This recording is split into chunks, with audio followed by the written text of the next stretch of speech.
Welcome to the Ghost Show online, my fiends, booze, and ghouls. Your hosts, Seika Groves, Rachel Benter, and Ian Russell will discuss all things paranormal.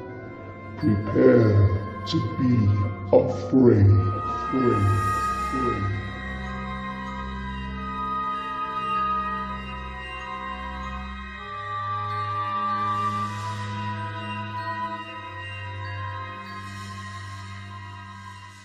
So, Ian and I today will be talking about angel boards. So we're going to talk about these interesting pieces of equipment for contacting the spirits or angels, and, you know, sort of what our thoughts are on them, how we feel they might work, and what are some of the experiences that people have had with angel boards.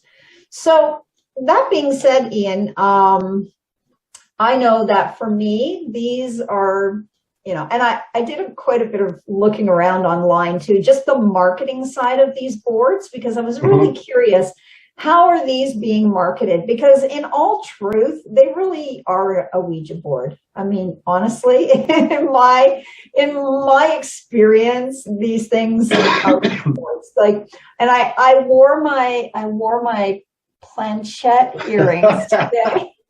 Cool, very cool. So everyone could see those. These are really cool. You can check out this gal's work at. I'm just going to look up her website so that I have it correct, but she does really great work. She's an Indigenous gal out of Virginia, friends with my husband, and she does really, really cool work. So if you're interested in her, really nice. And these are all beaded too, right? So I don't know if you can really see how pretty fabulous these are. Very cool. And then on the back side, they've got this really nice piece of leather. This is leather, but they're all hand beaded. So she does all this work. It's really cool. It's melancholynow.com. So I'll post that on our Halfpenny Dreadfuls group. But yeah, so she does these fantastic, and they look like they weigh a ton, but they don't. They're actually really lightweight, and they're really, really cool. I was just going to ask you that, if, you know, because normally when earrings are big, they're heavy. And I was just going to ask you if they were heavy or not. Yeah, no, like, see, my earlobe is not all stretched like down or droopy, or no, they're actually pretty comfortable. And for me, because I have so much hair, these, you know, they're big and you can sort of see them from time to time when I move my head. Otherwise, earrings tend to get really lost on me. So I'm just going to move my camera a little bit. There we go. So yeah, so speaking of that, these planchettes are still a big part of these angel boards. So what did you find coming across doing your research, and have you ever used an angel board? Well, to be honest, I had never even heard of one until we decided to do the topic for this show. Right. And so I'd never even heard of one or seen one until I looked it up on the internet. And other than some of the fancy designs and artwork that are printed on them, what I noticed is they look just like this. So yeah, well, that's what I'm saying. It looks just like this. So as far as I'm concerned, in my opinion, it's exactly the same thing. Yeah, I feel like it is. I mean, I feel like it honestly is just a Ouija board wrapped up in a pretty package. For the most part, the boards seem to be a little more, you know, light. Well, as I say, it's got some of the pictures I was looking at. You can see that the designs are of angels and angel wings and maybe some kind of symbols that relate to that. And the boards tend to be pink or lavender or light blue or something more ethereal. Yeah. And so, you know, they have this. Now, I came across a couple of really interesting posts and blogs in my adventures of looking at these angel boards. And I mean, I've used a Ouija board in my life. I'm not a big fan of them in terms of using them for communication. I just prefer to use my own ability, but they have a place, I suppose. The one thing, though, that really always gets me about this is that just because you can doesn't mean you should. Right. Right?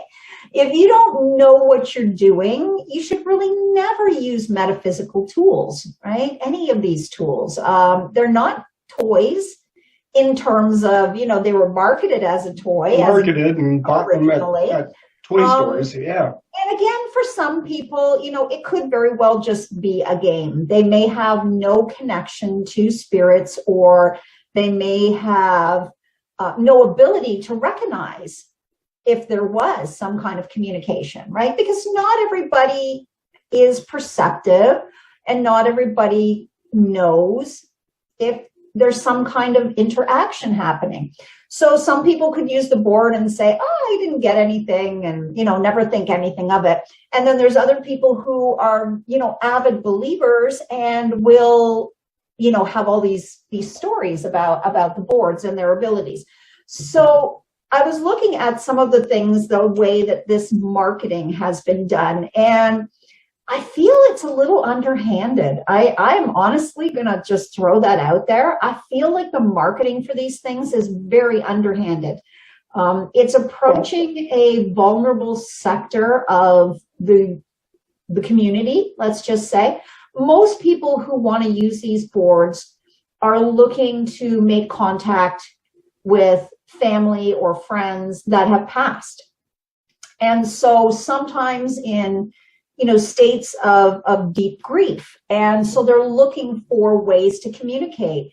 And instead of going to somebody who's a professional, like myself or many others out there, who can act as some sort of mediary. And again, that's a slippery slope too, right? Because during times of grief, I often will not do readings for people. I will ask them to come back 6 months down the road or a year down the road, because I don't want to take advantage of that situation, right? They're really looking for answers. And at that point, sometimes I don't think that people are ready to hear the answers, or, are there any answers at all, right? Because sometimes they're just, yeah.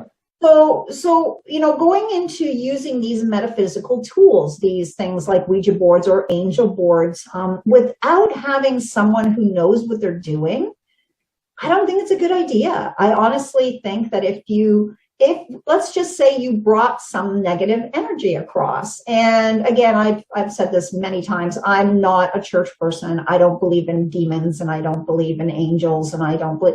So what I do believe in, however, is the negative energy. Because if you're an a-hole in life, you're still an a-hole. You're God. Exactly. That's something I've always said for sure. Yeah. That energy, that type of energy that you carry with you doesn't change. And so whether you're now an energetic, being or spirit, or however we want to look at it, perhaps just an energy, a grouping of energy matter, you're still going to be that same type of energy. It doesn't just magically transpose once you leave the physical vessel. So we could very easily be attracting that kind of negativity, and without knowing any different, we could open ourselves to some serious situations. Now, that being said, when I was looking at the marketing for these boards, I was actually pretty shocked that quite a number of them claim that you're protected when you're using the board. It says, use this prayer and it will invoke protection. And or the board has been, blessed, essentially, and that therefore no negative things are going to come through. I call BS on that. I'm just saying that's a marketing ploy and dangerous. Yeah. Read this prayer of invocation of, bringing the guardian angel Michael into your, space and envision white light all around you. Well, I'm a practitioner of Reiki, and I'm going to say, I know there's energy out there and you can certainly channel it. But if you don't know how to do it again, I find these kinds of marketing things a little sinister. Like, you're really literally selling a board to somebody that, in essence, there is no protection on these boards. You can't invoke a protection if you don't know what you're doing. Yeah. Like, just reading a prayer does not invoke protection. Well, what gets me is you talk about the marketing. Yeah. Is I've seen some that are geared towards children. Yes. They're pink. They've got Barbie stenciled on the top of the board, and a picture of Barbie. Yes, on the board, and Barbie. Here, take this, use this at your daughter's birthday party. It's like, right. And unreal. Yeah. I mean, I think the first time I played with a Ouija board, I was probably 9 or 10. But but that being said, Ouija boards tend to be marketed in a way that I think we're fairly used to what they do, right? I think that the minute you say Ouija board to someone, they're kind of like, people I are afraid of them, right? But then you say angel board or spirit board, and people suddenly think warm and fuzzy good things. And let's be a little truthful here about angels. If we're going to go down that path, the archangels in particular, they are there for certain reasons. I mean, if we're going to really go down that road, Lucifer was also an angel. And they say he was a fallen angel, and he was sent because he did bad things, but that's not really true. If you read his backstory, right? He was sent here to provide a place for humans who do bad things. Didn't necessarily mean that Lucifer was doing bad things. I mean, these, and then you've got, Satan and the devil and all this, and it all gets mixed up and becomes the same story. But, there's just, to me, the idea of, angels in general, they're harbingers, and they're harbingers for the most part of death. They're not, they're guardians of a realm of the dead, really. And so, sure, you might have some good and you might have some not so good. But who's to say who we're calling in? And again, using, to me, an angel board, unless you particularly have a connection to a particular angel and you understand that energy and you know exactly what it is, how can you really be sure what you're calling in? Right. Right? Like, honestly, how can you be sure? If these demonic or satanic or, negative entities have the ability to fool you, because, we're always told that, then who's to say who you're calling in? Right? I can't buy into a marketing ploy that says that the board has been blessed or read this poem or a prayer or envision yourself surrounded in white light if you don't know what you're doing. Yeah. If you don't know what you're doing, you don't know what you're doing. And so, at the end of the day, it just feels like it's a way to sell a Ouija board in a pretty package. Yeah. Right? I mean, am I wrong? Am I wrong about this? Is this, I don't know. I mean, that's my feeling on it. I mean, do you feel different? No, I agree. Right?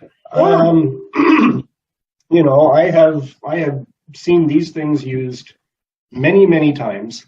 Right. I personally have had zero luck myself. So it, you know, I tend to rely on my more scientific equipment when we go off investigating a location. But I will say I have witnessed spirit boards being used many times with great success. Yes, if you Just know what you're not doing. me. Right? So here's an example here. Okay, I don't know how well anybody can see this, and it's probably a little bit backwards because it's mirrored in my thing, but it says, "The angels talk." Now, what does that look like to you? Yeah, it looks they're holding a planchette on a spirit board. Yeah, pretty much, right? So this one here, I'm curious to see what does it say in the description, because these are kinds of the things that, you know, oh, and this is a book about it. It's a book.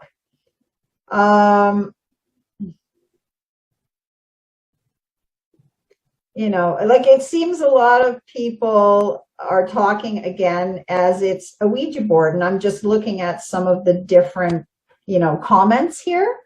And again, people were just pretty much saying, well, being a big fan of a Ouija board, you know, this feels exactly the same. So somebody who obviously has an ability to use a Ouija board is commenting on it. But I really want to just look at, you know, there's another one, the Enchanted Spell Board, magical messages from the spirit world and guiding angels. Yeah, well, as I say, other than the designs that are printed on them, it's exactly just like a spirit board. Yeah, yeah. I mean, I really truly believe that too, but there is loads of them. Like, just absolutely loads of them. And I mean, I know we have a lot of tarot decks and angel decks and angel, you know, those kinds of things. Although those to me are a little bit different because you have to do the work to get the answers from the cards. And you have to, again, at least have some semblance or understanding of what you're doing in terms of, you know, turning over cards. And if you don't, you can at least refer to the booklet, which will give you a fairly comprehensive idea of what the card means. So you can, you know, read into it what you will. But to me, it's more the actual marketing of the board in terms of what it is, right? There's umpteen million different angel boards out there, but I have yet to see one that doesn't look like a Ouija board and doesn't play like a Ouija board. You know, without naming any names, there's a certain person who created a whole lot of angel decks and angel board games, and you know, they're flooding the market. And again, you know, it seems to be really just the same kind of descriptions as a basic Ouija board, right? What you're doing. Yeah, so, you know, I don't know. I mean, I really want to say for people who are buying these, you know, buyer beware. Like, you know, it doesn't stop you from buying it. It's just be educated and knowledgeable in what you are doing.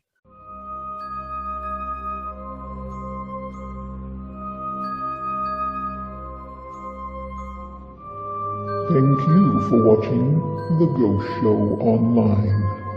Join your hosts again next week as they discuss more tales of the supernatural, the paranormal, and all things spectacular. See you soon.